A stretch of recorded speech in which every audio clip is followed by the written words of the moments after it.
आपका इस लेक्चर में स्वागत है। यह क्लास 10 के बीजगणित के लिए जो आवश्यक प्रश्न है उसके लिए पहला सेट है। बीजगणित में 4 अध्याय आते हैं। अध्याय नंबर 1, अध्याय 5, अध्याय 9 और अध्याय 13। इस सेट में हम 11 प्रश्नों का समाधान सीखेंगे। तो चलिए शुरू करते हैं।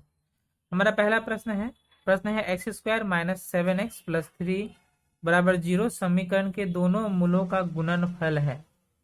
तो ये जो है द्विघात समीकरण से है, इसके लिए 1 मार्क्स दिया गया है। 4 ऑप्शंस हैं, 7, -7, 3 और -3। तो हमको मालूम है कि जो स्टैंडर्ड फॉर्म है वो क्या होता है, A X square plus B X plus C बराबर 0। अगर हम इससे इसकी तुलना करें तो हमारा ए का मान क्या आएगा, 1, बी का मान आएगा -7 और सी का मान आएगा 3। तो समीकरण के दोनों मूलों का गुणनफल, इसके लिए जो है एक सूत्र है कि मूलों का योगफल और मूलों का गुणनफल जो है हम ये जो गुणांक और स्थिरांक है इसे निकाल सकते हैं। तो गुणनफल के लिए क्या जो है सूत्र है, ये है मूलों का गुणनफल बराबर सी बाई ए है। सी यानी स्थिरांक बटा ए यानी एक्स स्क्वायर का गुणांक। तो सी का मान कितना है, 3 और ए का मान कितना है, 1। तो यानी हमारा आंसर क्या होगा, 3 होगा। तो हमारा ऑप्शन नंबर सी सही है आंसर। इस प्रश्न को एक बार दोबारा देख लेते हैं। प्रश्न था कि x square minus 7x plus 3 बराबर 0 एक समीकरण है। इसके दो, जब भी एक द्विघात समीकरण होता है उनके दो मूल होते हैं। उन दोनों मूल का गुणनफल हमें ज्ञात करना है। तो हमने जो है स्टैंडर्ड जो फॉर्म होता है, स्टैंडर्ड जो रूप होता है उसको लिखा है A X square plus B X plus C बराबर 0। यहाँ ए का मान अगर इससे तुलना करें तो ए का मान 1 है, बी का मान -7 और सी का मान 3 आया। तो मूलों का जो गुणनफल होता है उसका सूत्र होता है सी बट्टा ए यानी स्थिरांक बट्टा एक्स स्क्वायर का गुणांक। तो यहाँ सी का मान 3 है और ए का मान 1 है। तो हमारा आंसर जो है 3 आया, यानी ऑप्शन नंबर 3। बढ़ते हैं अगले प्रश्न की ओर। हमारा अगला प्रश्न नंबर 2 है। प्रश्न 2 है A X square plus 2 B X plus C बराबर 0, जहाँ ए 0 के बराबर नहीं है। द्विघात समीकरण के दोनों मूल समान व वास्तविक हो तो बी स्क्वायर बराबर क्या होगा, यानी बी स्क्वायर का मान क्या होगा। तो हम जो स्टैंडर्ड फॉर्म है उसे हम लिखें तो A X square plus B X plus C बराबर 0। यहाँ हमने ए बी और सी दोनों जो है बड़े अक्षरों में लिया है, कैपिटल लेटर्स में लिया है, ताकि इससे जो है ये भिन्न रहे। अगर ये जो है स्टैंडर्ड फॉर्म है, यहाँ ए बराबर जो है 0 के बराबर नहीं होगा। अगर ये स्टैंडर्ड फॉर्म है तो जो हमारा वास्तविक मूल के लिए जो कंडीशन होता है वो होता है बी स्क्वायर माइनस 4ac बराबर 0। ये हमारा क्या है, कंडीशन है। अगर एक द्विघात समीकरण इस रूप में है और इसका मान यानी जो b है यानी x का गुणांक का स्क्वायर -4 इंटू एक्स स्क्वायर यानी एक्स स्क्वायर का गुणांक a और जो स्थिरांक है c, इनका मान अगर 0 आ जाए तो वो क्या होते हैं, मूल समान और वास्तविक होते हैं। तो इसी का जो है हम प्रयोग करके इसका मान निकालेंगे। तो यहाँ अगर हम तुलना करें तो a का मान क्या होगा, a है, यानी अगर हम यहाँ तुलना करें कैपिटल A का मान क्या है, a, कैपिटल B का मान क्या हो गया 2b और कैपिटल C का मान क्या हो गया स्मॉल c। तो हम यहाँ बैठाएं बी स्क्वायर यानी 2b का होल स्क्वायर, क्योंकि इसका मान जो है 2b है, -4 a का मान a है और c का मान c है बराबर 0। तो ये 2 का square 4, 4b square minus 4ac बराबर 0, यानी b 4b स्क्वायर बराबर क्या होगा 4ac, यानी b स्क्वायर बराबर क्या होगा 4ac बटा 4। इसे काटेंगे तो क्या आ जाएगा, b स्क्वायर बराबर ac। ये हमारा क्या है कंडीशन, यानी यहाँ b स्क्वायर बराबर क्या भरेंगे हम लोग, ac। ये जो है खाली स्थान था, इसके लिए 1 मार्क्स दिया गया था। इतना हमने जो है आपको समझाने के लिए लिखा। आप सीधा यहाँ से भी शुरुआत कर सकते हैं और यहाँ आंसर लिख सकते हैं। बढ़ते हैं अगले प्रश्न की ओर। हमारा अगला प्रश्न नंबर 3 है। प्रश्न 3 है सही है या गलत बताएं, ये जो वाक्य दिया गया ये सही है गलत बताएं। बोला जाएगा यदि 2a बराबर 3b बराबर 4c हो तो a अनुपात b अनुपात c बराबर 2 अनुपात 3 अनुपात 4 होगा। तो हम पहले देखते हैं कि ये सही है या गलत। तो हम यहाँ क्या लिखेंगे, 2a बराबर 3b बराबर 4c। अगर हम a b और c का अनुपात निकालना चाहें तो इसके लिए सबसे आसान तरीका क्या है कि ये जो गुणांक है 2, 3 और 4, इनका जो है हम पहले लसअप ज्ञात कर लेते हैं। तो इसे 2 से एक बार में, फिर 3, ये 2 और 3 से 1 और 2, यहाँ 2 दूना 4, यहाँ 12। तो हमारा क्या लॉसअप आया इस प्रकार का सवाल। तो लॉसअप पहले हम ज्ञात करेंगे। तो लॉसअप कितना है 12।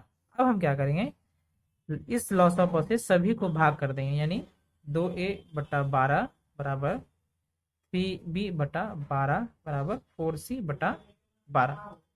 तो ये 2 से ये 6 बार में, 3 से ये 4 बार में, 4 से ये 3 बार में, यानी क्या हो गया, ये a बटा 6 बराबर b बटा 4 बराबर c बटा यह, यानी हम लिख सकते हैं इसीलिए a अनुपात b अनुपात c बराबर 6 अनुपात 4 अनुपात 3। इस प्रकार के प्रश्न आप जो है 8वीं या 9वीं कक्षा में सीखा होगा।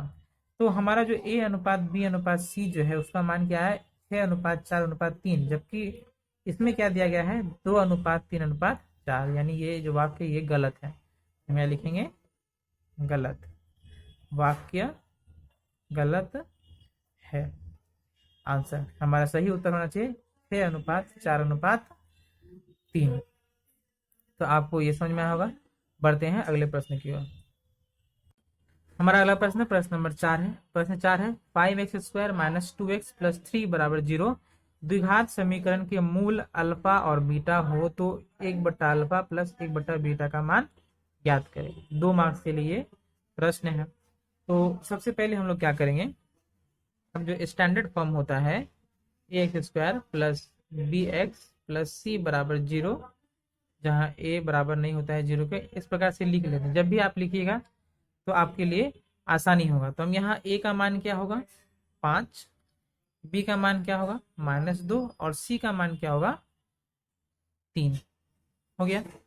अब हम जो है 1 बट्टा अल्फा प्लस 1 बट्टा बीटा का मान याद करना है। ये जो है विशेष प्रकार का प्रश्न है, इसे आपको हमेशा याद रखना पड़ेगा।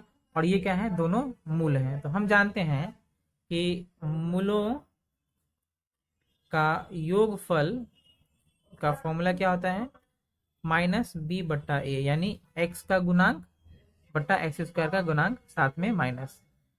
तो माइनस बी का मान क्या है -2 और ए का मान क्या है 5, यानी क्या होगा माइनस माइनस प्लस 2 बट्टा 5। इसीलिए हम क्या लिखते हैं, मूलों का योगफल यानी क्या होगा अल्फा प्लस बीटा का मान कितना है 2 बट्टा 5। अब जो है हम मूलों का गुणनफल ज्ञात करते हैं। तो गुणनफल का सूत्र क्या होता है c/a, यानी स्थिरांक बट्टा एक्स स्क्वायर का गुणांक।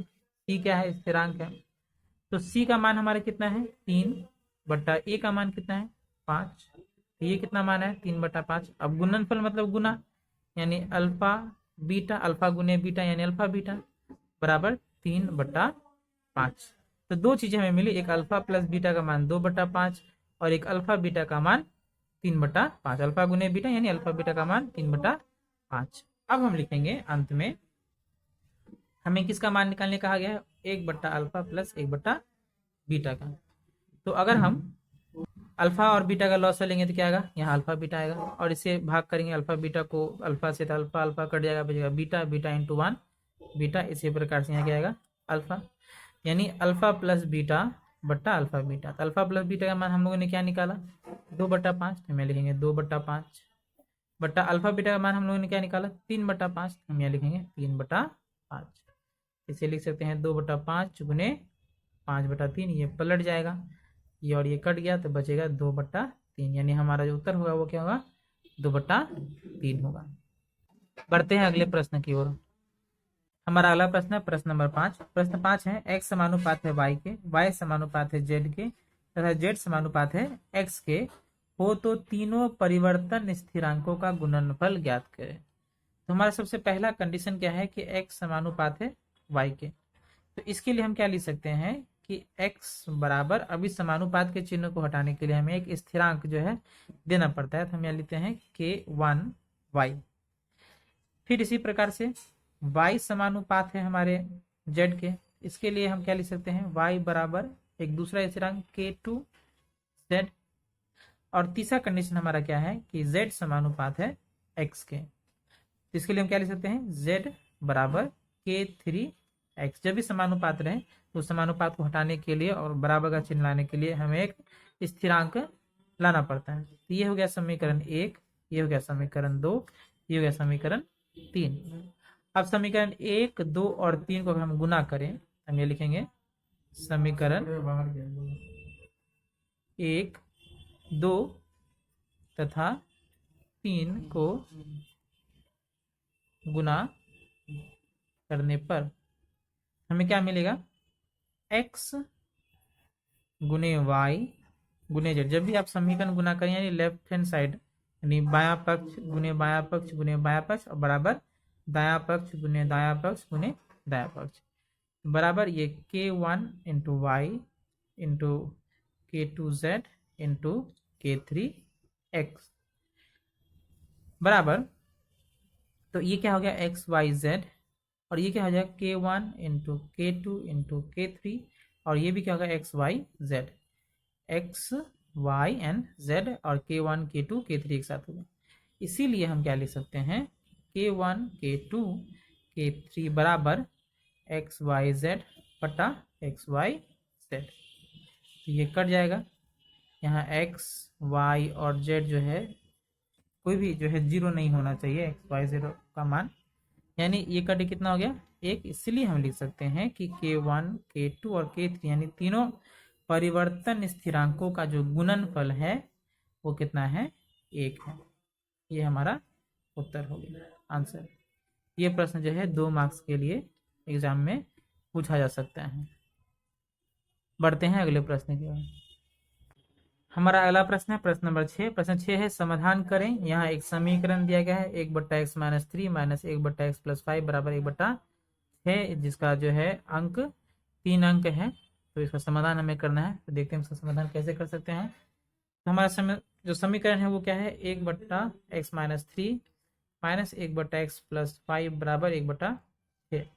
तो हम जो है इसका लॉसअपर लेंगे, तो ये आएगा x माइनस 3 गुने x प्लस 5 बराबर 1/6। अगर हम इसे भाग करें तो x माइनस 3 गुने x प्लस 5 को अगर हम x माइनस 3 से भाग करेंगे तो x माइनस 3 जो है आपस में कट जाएंगे, बचेगा सिर्फ x प्लस 5, और x प्लस 5 इंटू 1 करेंगे तो यहाँ आएगा x प्लस 5 माइनस, अब जो है हम x minus 3 into x plus 5 को अगर x प्लस 5 से भाग करते हैं तो x प्लस 5 कट जाएगा, बचेगा क्या है x माइनस 3, जो कि 1 से गुना होकर फिर बनेगा x माइनस 3। तो यहाँ हम लिखेंगे x माइनस 3, यानी हम इसे क्या लिख सकते हैं, x plus 5 minus minus minus plus 3 बटा नीचे हम गुना करेंगे तो x into x square, x into 5 5x minus plus minus 3 into x 3x minus plus minus 3 गुने 5 15 बराबर 1/6। इसके बाद हम क्या लिख सकते हैं, ये प्लस है ये माइनस है तो ये कट जाएगा, x और x, 5 प्लस 3 कितना होता है 8 बटे एक्स स्क्वायर, और ये हो गया 5x माइनस 3x कितना होगा प्लस 2x माइनस 15 बराबर 1/x। तो इसके बाद हम क्या करेंगे, क्रॉस गुना करेंगे यानी वज्र गुणन। तो 1 से इसको गुना करेंगे तो यही होगा x square plus 2x minus 15 बराबर 8 गुने 6 48। इसके बाद हम क्या करेंगे, इसके बाद हम लिखेंगे इसे इधर ले आएंगे, यानी x square plus 2x minus 15 minus 48 बराबर 0। तो x square plus 2x minus इसे जोड़ेंगे तो 5 8 13 का 3 हाथ में 1 4 1 5 1 6 यानी 63 बराबर 0। जब भी साइन सेम रहे माइनस माइनस तो हम जो है संख्याओं को जोड़ देते हैं और जो साइन होता है उसे लिख देते हैं, यानी -63। अब ये जो है एक द्विघात समीकरण बन गया है, जिसका जो है हम समाधान अलग अलग तरीके से कर सकते हैं। हम यहाँ जो है जो मध्यपदी गुणनखंड होता है उसके लिए उस विधि का प्रयोग करेंगे। इसके लिए क्या करना है, यहाँ 63 है और यहाँ 1 है, तो 63 गुने 1 कितना होता है 63, यहाँ 63 हो गया। इसका हम जो गुणनखंड होता है वो ज्ञात करेंगे, तो 3 से 2 1, 3 से 7। अब हम इन तीनों अंकों को इस प्रकार से जो है, इन तीनों संख्याओं को इस प्रकार से दो भागों में बांटेंगे, दो ग्रुप में बांटेंगे कि उनको गुना करके 63 आए और जो है जोड़ कर या घटाकर 2 आए। तो हम अगर 3 और 3 लें यानी 9 और 1 7 लें, तो 9 माइनस 7 कितना होता है 2, यानी हमारा जो 2 अंक मिल गए, यानी इसको हम तोड़ेंगे किस तरह से, एक्स स्क्वायर प्लस 2 को क्या लिखें 9 माइनस 7, यानी 2 को क्या लिख रहे हैं 9 माइनस 7 गुने एक्स माइनस 63 बराबर 0, यानी हम इसे क्या लिख सकते हैं x square plus 9x minus 7x minus 63 बराबर 0। अब इन दोनों से x कॉमन ले लेंगे तो हमारा बचेगा x प्लस 9, और इन दोनों से अगर हम लोग जो है माइनस 7 कॉमन लेंगे तो बचेगा x प्लस 9। अगर आप सब कुछ सही कर रहे हैं तो ये जो चीज़ें हैं ये दोनों बराबर आनी चाहिए, यानी अब हम दोनों में से जो है x प्लस 9 कॉमन ले सकते हैं। तो x प्लस 9 अगर कॉमन ले लें तो हमारा बचेगा x माइनस 7, पहले वाले से x दूसरे वाले से माइनस 7 बराबर 0। अब दो चीज़ों का गुणनफल जो है 0 आ रहा है, यानी या तो ये 0 होंगे या ये 0 होंगे या फिर दोनों 0 होंगे, तो हम ये लिखेंगे इसीलिए x प्लस 9 बराबर 0 या फिर x माइनस 7 बराबर 0। तो यहाँ से x बराबर कितना आ गया -9 और यहाँ से x बराबर 7, तो यही जो है हमारा उत्तर हो गया। बढ़ते हैं अगले प्रश्न की ओर। हमारा अगला प्रश्न प्रश्न नंबर 7 है। प्रश्न 7 है, दो क्रमिक धनात्मक विषम संख्याओं का गुणनफल 143 है। समीकरण गठन करें एवं श्रीधर आचार्य के सूत्र का प्रयोग करके दोनों विषम संख्याएं ज्ञात करें। इसके लिए जो है 3 अंक दिया गया है। तो प्रश्न है कि दो क्रमिक धनात्मक विषम संख्याओं का गुणनफल। तो क्रमिक यानी एक के बाद एक आने वाली संख्याएं, धनात्मक यानी जो है दोनों प्लस होंगे यानी पॉजिटिव संख्याएं, विषम संख्याएं यानी वे संख्याएं जो 2 से भाग नहीं जाती हैं। तो ऐसी संख्या होती हैं 1 3 5 7 9 11। तो ये क्या है क्रमिक विषम संख्या है। तो एक अगर मान लीजिए पहला है, फिर दूसरा है 3, फिर है 5, फिर है 7, फिर है 9, तो दो क्रमिक संख्याओं के बीच में जो है कितने का अंतर है, वो है 2 का अंतर। तो हम भी जो है इसी चीज का प्रयोग करेंगे। हम मानेंगे, माना प्रथम विषम संख्या बराबर x, इसीलिए द्वितीय विषम संख्या बराबर x प्लस 2 या फिर x प्लस x माइनस 2 भी लिया सकते हैं। हम +2 या -2 क्यों ले रहे हैं, क्योंकि दो क्रमिक विषम संख्याओं के बीच की दूरी जो होती है, दोनों के बीच में जो अंतर होता है वो कितने का होता है 2 का होता है। इसीलिए हम यह लिखेंगे प्रश्नानुसार x गुने x प्लस 2, यानी दोनों विषम संख्याओं का गुणनफल कितना हो रहा है 143। तो ये क्या है समीकरण हो गया है x into x square plus 2x, इसे इधर ले आएंगे तो -143 बराबर 0। तो ये क्या हो गया एक द्विघात समीकरण का गठन हो गया। पहला हमारा उत्तर ये हो गया। अब हमें कहा गया है कि श्रीधर आचार्य का सूत्र का प्रयोग करें। तो इसके लिए जो है हमारा स्टैंडर्ड फॉर्म क्या होता है, ax square plus bx plus c बराबर 0, जहां a का मान जो है 0 के बराबर नहीं होना चाहिए। तो अब हम इससे इसकी तुलना करेंगे तो यहाँ a का मान कितना आएगा 1 एक्स स्क्वायर, यहाँ a है यहाँ कुछ नहीं यानी 1 है गुणांक में। b का मान कितना है तो 2 है, और c का मान कितना है तो -143 है।